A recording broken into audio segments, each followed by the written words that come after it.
네, 안녕하세요. 여러분들께 항상 투자에 도움이 되는 정보만을 엄선해서 전달드리고자 하는 브랜드 은키입니다. 이번 시간에는 부자가 되기 위해서 하지 말아야 될 것들에 대해서 얘기해보는 시간을 갖도록 하겠고요. 참고로 이 얘기는 새해 벽두부터 모 언론사에 게재된 메리츠자산운용의 존리 대표의 인터뷰를 모티브로 해서 제작된 것임을 밝히는 바입니다. 사실 새해 첫날부터 제가 막 이제 인터넷 서칭 이거 모바일로 하다가 되게 재미있는 기사를 발견을 했어요. 그래서 지금 뭐 존리 대표로 말할 것 같으면 이제 연세대 경제학과를 다니시다가 이제 미국으로 건너와서 이제 거기 현지에서 자산운용을 한 뭐 세 군데 정도 다니셨다가 2014년도에 귀국을 하면서 이제 우리나라의 가치 투자 이런 문화를 전파하고자 이제 귀국하셔서 이제 메리츠자산운용에서 이제 여러 펀드를 운영하셨는데, 사실 몇 가지의 한국에서 이해할 수 없는 행동들을 보고 충격을 받았다고 하는데, 사실 저도 평소에 되게 생각했던 얘기들이라서 한번 얘기해 보려고 해요. 일단 첫 번째로 일단 20대, 30대 분들한테 하는 얘기예요. 일단 첫 번째로 신용카드를 마구마구 사용하고 오히려 권장하는 사회적 분위기. 그래서 뭐 옛날 모 카드사 광고에 이런 얘기가 있었죠. 그래서 뭐 열심히 일하는 당신 뭐 떠나라. 그래서 뭐 넌 당신은 열심히 일했으니까 예를 들어서 무이자 할부 및 카드를 뭐 마구마구 긁어도 좋다. 사실 이렇게 약간 소비를 조장하는 이런 사회적 분위기가 형성이 됐었죠, 2000년도 초반에. 그래서 뭐 신용카드 사태 때문에 결국 엄청나게 이 빈민층, 빈곤층도 양산했지만, 사실 이런 광고도 되게 사회적으로 되게 문제라고 생각을 해요. 그래서 사실 이렇게 카드가 얼마나 무서운지를 잘 모르는 사회 초년생들이 주변에 꽤 많아요. 그래서 뭐 처음에 이제 학생 때는 뭐 사실 그렇게 경제활동을 안 하니까 사실 부모님 용돈만 받고 아니면 알바를 통해서 생활하고 하면서 동기화인 줄 모르죠. 근데 이제 취업을 하게 돼서 이제 월급을 받게 되면 이 사회초년생들은 이거를 주체를 못해요. 그래서 막 그 카드 사용을 남발해서 몇 개월 무이자 할부 같은 걸 엄청나게 손을 대죠. 그래서 나중에 카드 값에 허들려서 저축을 하나도 못하는, 종잣돈을 모으지 못하는 이런 뭐 사례를 제 주변에서 많이 봤습니다. 그래서 카드 사용을 너무 회프게 한다는 거, 이 첫 번째로 볼 수 있겠고요. 두 번째로 주식 투자는 꿈도 꾸지 마라라는 그런 그 주변의 말도 상당히 저는 개인적으로 문제 있다고 좀 봐요.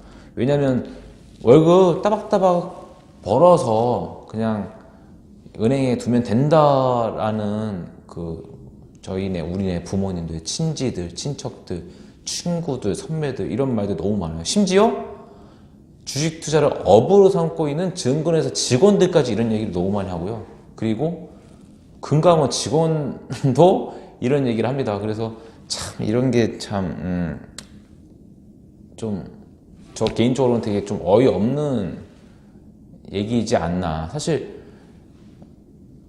일반 신입사원들 초봉이 세후로 해서 월급이 한 200만 원대, 300만 원, 세후로 300만 원 찍는 직장 다니는 사람들 별로 흔치 않을 거라고 생각을 해요. 그래서 200만 원, 기껏해 300만 원대 월급을 받는데, 사실 거기에 이제 뭐 통신비라든지 뭐 의류, 그다음에 뭐 데이트 비용, 그다음에 뭐 어떤 비용이 있으면은 저축할 수 있는, 예를 들어 가처분 소득이 그렇게 많지는 않아요. 그래서 예를 들어서 월 200만 저축해도 사실 많이 하는 거거든요, 신입사원 입장에서는. 근데 200만 원 곱하기 12개월 해봤자 예를 들어서 한 해에 신입사원 수준에서 돈을 모을 수 있는 어떤 커버리지가 한 2,500, 3,000? 진짜 많아요. 근데 그렇게 해서 10년을 모아야 2억 5천, 3억입니다. 산술적으로. 물론 연봉이 계속 올라가겠지만.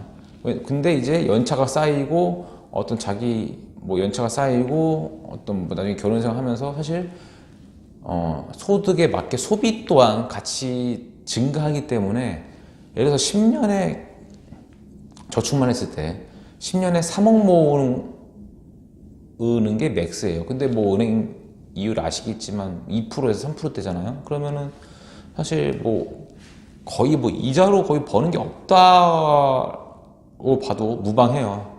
근데 10년 동안 열심히 모았는데 3억, 4억? 근데 3억, 4억 갖고 서울에 지방카 살 수 있나요? 서울 전세도 될까 말까입니다. 근데 그렇게 그런 거를 깨우쳐 주시는 분들이 사실 주변에 없어요. 그러면은 조금 머리가 돌아가시는 분들이라면 은행에 돈을 갖다 바치는 것 말고 뭔가 다른 게 있지 않나 라는 생각을 빨리 하셔야 돼요. 생각의 전환을 빨리 하셔야 돼요. 그래서 뭐 간접 투자라든지 주식 투자, 그 다음에 부동산 갭 투자를 저는 개인적으로 무조건 해야 된다고 생각하는 사람입니다.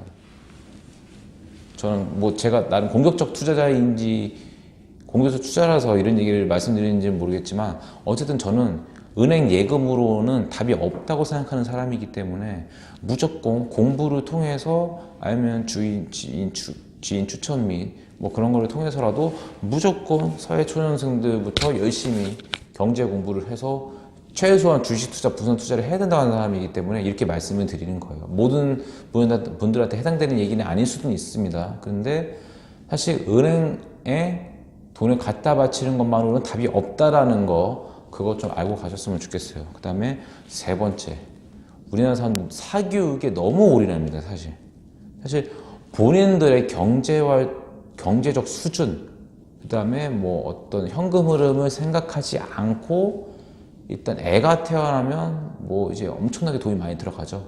뭐 애가 먹고 쓰고 이런 것들이 사실 어른들 거 대비해서 더 비싸기 때문에 사실 육아를 들어가면서부터 돈을 모으는 게 쉽지는 않아요.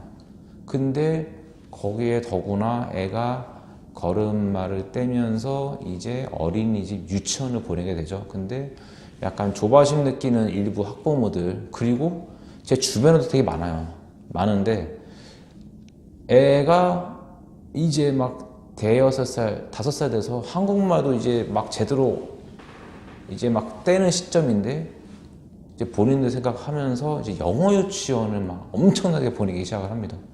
근데 영어 유치원 아시겠지만 150만 원부터 시작하는 걸로 알고 있어요. 그 이상도 많고요. 그래서 제 주변 사례들 보면 그 본인들의 경제 상황으로 안 되니 조부모님의 도움을 받아서 이제 영어 유치원을 보내는 경우도 꽤 있거든요. 하여튼 근데 사실 저는 개인적으로 월 300만 원 버는 가장인데 뭐 애 영어 유치원, 그다음에 무슨 홈스쿨링까지 포함해서 200여만 원을 쏟아붓는 거 저는 완전 반대입니다. 저는 아니라고 생각해요. 애한테 200만 원 들어가잖아요. 월 300 이상 버는 가정으로 예를 들어서 그러면은 뭐 예를 들어서 뭐 항상 월에 쓰는 뭐 통신비, 그 다음에 아파트 관리비, 그 다음에 본인도 왔다 갔다 하는 교통비, 그 다음에 최소한 저축을 해야 되지 않겠습니까? 그죠? 근데 애한테 들어가는 것만 일단 200 까고 시작한다? 그래서 100으로 뭐 모든 생활비랑 저축한다? 저축 못 한다는 얘기예요, 사실상. 근데 그 미래에 그 자기 자식이 어떻게 될지도 모르는데 뭐 공부 잘하면 그나마 마음의 빚이라도 없지만 근데 무조건 맹목적으로 자녀 교육에 5살, 6살부터 영어 유치원부터 시작해서 10살 때까지 뭐 학원, 뭐 과외에 올인해서 그렇게 가정경제가 휘청일 만큼 교육에 많은 비중을 차지해서 돈을 때려 붓는다? 저는 정말 아니라고 생각합니다. 저는 무조건 노고요. 그렇게 해서는 본인들 노후나 이런 미래 없이 무조건 현재만 바라보고 살은 거지 않습니까? 그렇게 하면 절대 부자가 될 수 없고요. 그런 분들은 제 채널 안 보셔도 돼요. 예. 굳이 제 채널 안 보셔도 되고 그냥 본인들 그냥 애에 올인해서 그렇게 그냥 살아가시면 됩니다. 결코 그분들은 부자가 될 수 없고요. 그냥 그저 그런 인생, 그냥 평균 인생. 정규분포상의 가운데도 아니고요. 이쪽 왼쪽 하단 완전히 바닥 살고 그냥 끝나는 거예요. 사실 자녀가 그나마 교육에 투자했어요. 근데 자녀가 그나마 다행히 부모의 그런 헌신적인 뒷바라지를 이해하고 공부를 잘했어요. 그래서 좋은 대학을 갔어요. 그러면 그나마 저는 그나마 본전이라고 생각해요. 근데 예를 들어서 교육에 그렇게 엄청나게 때려 벗음에도 불구하고 학생이 안 따라왔을 때 그게 이제 그때서부터가 문제입니다, 사실. 근데 그때는 이제 사람 생각이 본전 생각이 납니다. 왜 내가 투입을 이렇게 했는데 애가 왜 안 따라줄까? 그래서 자녀하고 엄청 싸우고 감정 소비하고 부모와 자식 관계 틀어지고 등등등. 제 주변에 사실 저도 되게 어렸을 때 많이 보고 자랐거든요. 저보다 훨씬 잘 사는 친구들이 있었어요. 그래서 그 뭐 A, B 친구로 따르면 부모가 그쪽 아저씨, 아줌마들이 훨씬 잘 살았기 때문에 그 사교육을 돈으로 엄청 발랐죠. 근데 제 친구들은 뭐 공부한다고 해놓고 뭐 도망가서 놀기 바빴고, 사실 그나마 순진했던 저는 그래도 부모님이 열심히 힘들게 돈 버시는 걸 알았기 때문에 그나마 공부해서 여기까지 온 게 아닐까라고 생각하는 사람이기 때문에 사실 그 제 경험에서 나오는 얘기인데 물론 전부는 아니겠죠. 근데 사실 그 내가 왜 이렇게 부모로서 투자를 했는데 왜 내 애가 안 따라올까 라고 후회하시는 분들은 약간 좀 다시 생각해봐야 돼요. 왜?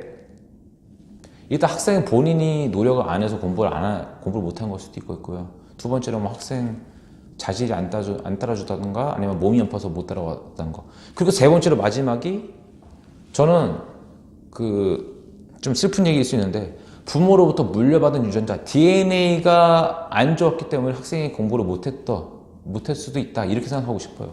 사실 저 개인적으로는 좀 슬픈 얘기일 수 있는데 공부머리는 어느 정도 타고나야 된다고 생각을 해요. 그리고 콩 심은 데 콩 나고 팥 심은 데 팥 난다 라고 생각하는 사람입니다. 그래서 자기 자식들이 공부를 못한다고 한숨 짓는 부모들 보면 저는 솔직히 그거는 개인적으로 스스로 자기 욕을 침뱉는 격이라고 생각을 해요. 그래서 자녀 탓할 필요 없이 본인들 스스로가 학교 다닐 때 본인들이 공부를 잘했는지 스스로 반문해 보시면 어느 정도 답이 나올 거라 생각합니다. 사실 웃긴 게 열심히 공부해야 성공할 것 같은데 이 사회가 그렇진 않아요. 왜? 그 공부 잘하기 위해서 사교육을 시켜야 되는데 사교육에는 어마어마한 코스트, 비용이 들어가기 때문이죠. 근데 그렇게 공부 잘 했어요. 좋은 데가 들어갔어요. 좋은 데가 들어가서 뭘 하죠? 그냥 일반적으로 대기업에 들어갑니다. 저 또한 그랬고요. 근데 대기업 다녀서 과연 행복해졌나요, 사람들이? 저 또한 결코 행복하지 않았어요. 그렇기 때문에 저도 1년 전에 회사를 나와서 이런저런 부가적인 활동을 많이 해서 그전보다 훨씬 더 행복한 삶을 영위하고 있는 게 현실이고요. 이런 거 잘 아셔야 돼요. 대기업이라는 거 결코 만만치 않고요. 대기업이 연봉을 예를 들어서 5천, 6천을 주잖아요. 5천, 6천을 주기 위해서 회사는 그 사람한테 2억, 3억, 5억, 10억에 해당하는 일과 업무량과 스트레스를 줍니다. 그런 거 잘 아셔야 돼요. 그 다음에 네 번째, 너무 사회 초년생들이 차를 일찍 삽니다. 사실 차라는 건 소비재고 차는 사자마자 중고차가 돼요. 그래서 차는 사고 나서 바로 중고차가 되는 이유가 감가상각이 되기 때문이죠. 그래서 예를 들어서 소나타, 그랜저, 뭐 산타페 이런 거 사도 한 3천만 원대 이상 되죠. 사자마자 바로 10%, 20%가 감가가 돼요. 근데 우리나라 사람들 특히 이게 과시하려는 사회적 이런 분위기 때문에 과시하려는 경향, 남한테 보여지려는 경향, 이게 상당히 크죠. 그런데 그렇기 때문에 사실 뭐 지방에 사시는 분들은 어쩔 수 없다고 칩니다. 왜냐하면 공장이나 뭐 취업이나 어떤 출퇴근을 위해서 지방은 되게 거리수가 최소 10km 이상 떨어지는 경우가 많아서 차가 불가피하더라고요. 주변에 사례를 보니까 저도 한번 보니까. 근데 수도권에 다니신 분들, 워낙 수도권은 교통이 좋기 때문에 지하철 교통이 이렇게 잘 뚫려 있기 때문에 지하철 버스로 출퇴근하는데 전혀 무방하거든요. 근데 굳이 이게 차를 사서 이게 남한테 잘 보이고 싶은 거, 이런 사회적 분위기 조금 지양해야 되지 않나 개인적으로 생각합니다. 저 또한 그런 과정을 겪었어요. 왜냐면 저 또한 지금의 와이프였지만 옛날에는 제 여자친구였잖아요. 사실 저도 이제 취업을 해서 LG화학에 입사를 해서 이제 데이트를 하는데 이제 내심 지금 와이프가 차를 사면 좋겠다라는 뉘앙스를 막 흘렸어요. 근데 저는 제 개인적으로 목표한 그런 재테크랑 그런 투자 목표가 있었기 때문에 그렇게 그 목표를 달성하기 위해선 차는 절대적으로 당분간 사면 안 되는 것이라고 저는 생각을 했기 때문에 차를 안 샀습니다. 근데 제가 이제 전략기획팀 있다가 제 개인적 목표로 인해서 영업을 트랜스퍼하게 되면서 국내 영업을 해야 되니까 어쩔 수 없이 차를 샀고, 근데 어쩔 수 없이 사다 보니까 중고차 SM3를 그 당시 얼마였죠? 한 600이었나 700만 원이었나? 그 정도로 샀던 것 같아요. 근데 그것만으로도 제 와이프는 그 당시 되게 기뻐했었던 기억이 지금도 제 눈앞에 선합니다. 어쨌든 뭐 또 하나 추가로 뭐 좀 비하하는 거일 수 있는데요. 본인 이름으로 된 아파트도 없으면서 빌라나 전세 사시면서 사실 해외차, 외제차 굴리시는 것도 솔직히 저는 개인적으로 되게 이해를 못하는 것들.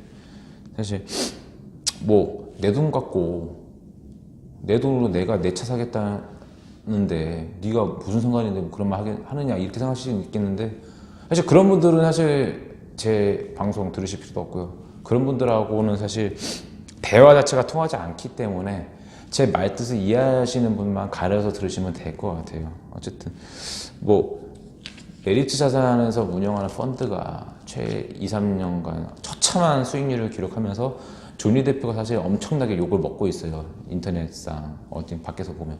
근데 그분이 얘기하는 몇몇 포인트는 상당히 저는 들을 만한 생각이라고 여겨집니다. 그래서 아까 제가 이렇게 좀 정리를 할게요. 일단 첫 번째로 이제 막 카드를 무분별하게 사용하는 거. 그 다음에 두 번째로 무조건 주식 투자는 하지 말아야 된다고 맹목적으로 맹신하는 사회적 분위기. 세 번째로 본인 주제에 안 맞게 사교육 및 차에 올인하는 거. 이렇게 네 가지 정도만 사회 초년생들이 좀 주의를 하시면 어느 정도 돈 모으는데 상당히 종잣돈 모으는데 상당히 도움이 되지 않을까 개인적으로 생각합니다. 그래서 사회생활 시작하시는 초년생 여러분, 그리고 30대 또 해당되는 얘기니까요. 요즘 생각하셔서 본인 재테크 좀 잘 하셨으면 좋겠어요. 재테크가 되게 어려운 게 아니에요. 백투더 베이지라고 해서 기본적인 것부터 하나하나, 과소비, 뭐 신용카드, 그 다음에 뭐 차 이렇게 사는 거, 이런 것만 또 조절하시면 상당한 부를 축적할 수 있습니다. 그래서 참고하시면 좋겠어요. 오늘 시간은 여기까지고요. 다음 시간에 조금 더 알차고 유익한 정보로 여러분들 앞에 찾아올 것을 약속드리겠습니다. 이상 브랜딩 킴이었습니다. 감사합니다.